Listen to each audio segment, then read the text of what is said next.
बिस्मिल्लाहिर्रहमानिर्रहीम। अस्सलाम वालेकुम नाज़रीन कराम, आप देख रहे हैं करतबा टीवी। मैं हूं मैर मोहम्मद शहबाज। नाज़रीन कराम, आपको पता है कि जिस तरह मैंने पीपी 166 का और पीपी 165 का पोल करवाया, इसी हवाले से मैंने आज NA 125 का पोल करवाया। आप सब ने जो इसे पजीराई बख्शी और जिन्होंने इसमें वोटिंग में हिस्सा लिया, आप सबका बहुत बहुत शुक्रिया। नाज़रीन कराम, इस पोल का रिजल्ट अनाउंस करने से पहले कुछ हल्के की डेवलपमेंट के हवाले से मैं आपसे बात करता चलूँ।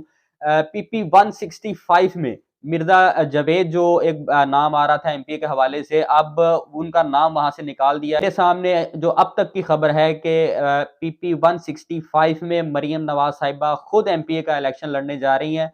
वहां पे पाकिस्तान तहरीक इंसाफ की तरफ से जो उम्मीदवार हैं वो अहमद रशीद भट्टी साहब हैं। तो ये बहुत टफ मुकाबला होने जा रहा है, क्योंकि मरियम नवाज साहिबा ने इस हल्के से इलेक्शन लड़ने का फैसला कर लिया है। अब अफजल खोखर साहब वो हल्के में पहले ही बहुत मकबूल हैं, और मरियम नवाज जो कि इस हल्के से इलेक्शन लड़ेंगी, तो देखें क्या इसका रिजल्ट क्या निकलता है। और पीपी 166 में पीएमएलएन की तरफ से जो टिकट के दो उम्मीदवार हैं, उनके दरमियान सख्त मुकाबला जारी है। इलेक्शन से पहले एक टिकट का इलेक्शन जो बन रहा है वो देखने में आ रहा है।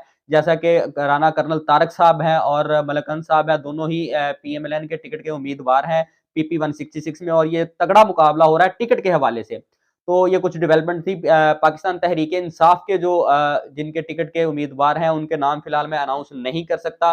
उनमें से कुछ की मजबूरी है, वो अपना नाम अभी पब्लिक के सामने नहीं रखना चाहते, क्योंकि उन्होंने अपने कागजात नामजदगी जमा करवा दिए हुए हैं। अब पार्टी जिन्हें भी टिकट देती है, वो इस हवाले से वो पब्लिक के सामने बहुत जल्द वो नाम सामने आ जाएंगे, और कौन कौन से उम्मीदवार होंगे पाकिस्तान तहरीक इंसाफ की तरफ। पीपी 165 में अहमद रशीद भट्टी साहब का नाम तो सामने आ चुका है। पीपी 166 और एनए के हवाले से जो उम्मीदवार हैं, उनके नाम बहुत जल्द सामने आ जाएंगे। तो नादरीन कराम, चलते हैं रिजल्ट की तरफ। 5वें नंबर पर जो उम्मीदवार हैं, वो पाकिस्तान पीपल पार्टी से इनका तल्लुक है, जनाब जमील मंज साहब। उन्होंने 88 वोट लिए हैं।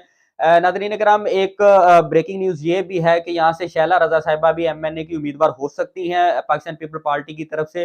तो नादरीन कराम, चौथे नंबर पर जो उम्मीदवार रहे वो हैं मलक अफजल खोखर साहब। उन्होंने 504 वोट हासिल किए।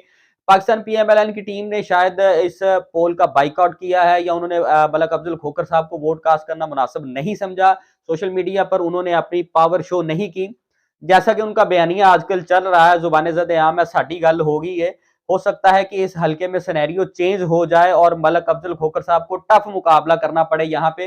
वो पिछले 15 साल से एमएनए तो हैं, लेकिन इस बार मुझे उम्मीद है कि ये मुकाबला बहुत सख्त होने जा रहा है। तो नादरीन कराम, तीसरे नंबर पर जो उम्मीदवार रहे वो जबीउल्लाह बलगन साहब हैं, जिनका तल्लुक जमाते इस्लामी से है। उन्होंने 984 वोट हासिल किए।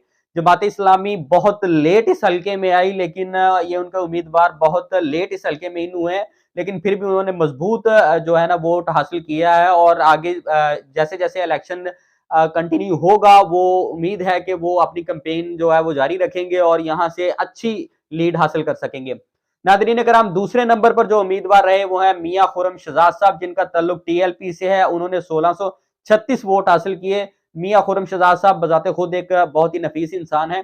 उन्होंने इस हल्के में टीएलपी के लिए बहुत काम किया है और एमएनए के उम्मीदवार हैं, और मुझे उम्मीद है कि टिकट भी इन्हें ही मिलेगा। और सोशल मीडिया पर जो ये पोल हुआ, उसमें मुकाबले में उन्होंने 1636 वोट हासिल किए और दूसरे नंबर पर रहे। नादरीन कराम, पहले नंबर पर जो उम्मीदवार रहे वो है राना जावेद उमर साहब, जिनका तल्लुक पाकिस्तान तहरीक इंसाफ से है।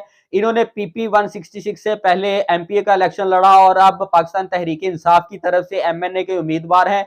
इन्होंने 2846 वोट हासिल किए, और ये बहुत बड़ी लीड है, और इन्हें बहुत बहुत मुबारक हो। इन्होंने 1210 वोट से ये मुकाबला जीता है। तो राना जावेद उमर साहब और पाकिस्तान तहरीक इंसाफ की तमाम टीम को बहुत बहुत मुबारक।